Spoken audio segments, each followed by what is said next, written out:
السلام عليكم ورحمة الله وبركاته.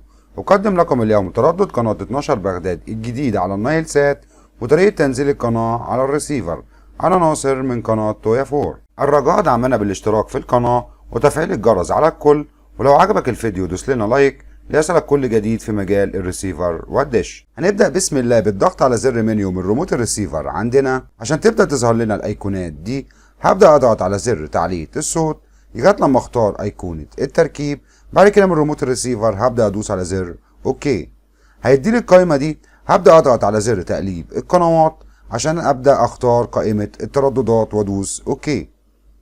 هيديلي القائمه دي. هتبدا تتاكد في الاول ان القمر هو النايل سات، لكن لو القمر مش النايل سات كل اللي انت هتعمله من ريموت الريسيفر عندك هتلاقي زرار مكتوب عليه سات، هتبدا تضغط عليه عشان يبدا يديك القائمه دي. هتبدا تختار منها قمر النايل سات، بعد كده هتبدا تدوس على زر اوكي، وبكده هتكون انت اتاكدت ان القمر هو النايل سات. بعد كده هتبدا تبص تحت هتلاقي فيه 4 الوانات هم اللي عندك في ريموت الريسيفر.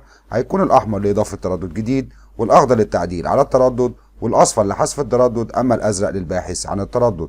اما في الحاله بتاعتنا دي احنا هنضيف تردد، فنبدا ندوس على الزر الاحمر من ريموت الريسيفر عشان يبدا يديلي القائمه دي فيها التردد ومعدل الترميز والاستقطاب. بالنسبة للتردد اللي معانا النهاردة هيكون كالتالي: 11095، ده بالنسبة للتردد. أما معدل الترميز فهيكون 27500، والاستقطاب هيكون أفقي. وأبدأ أدوس أوكي من ريموت الريسيفر. لو اداك مرسل موجود معنى كده إن التردد موجود عندك. كل اللي انت هتعمله من ريموت الريسيفر عندك هتدوس على زر اوكي عشان يعمل لك علامه الصح دي. بعد كده تبدا تتاكد من اشاره التردد.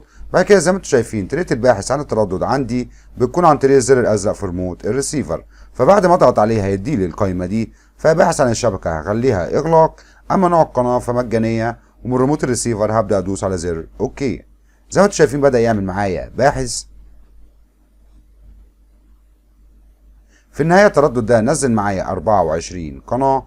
بيقول لي حفظ نتيجة البحث، هاجي على كلمة نعم وادوس اوكي. حفظ البيانات برضك هدوس اوكي.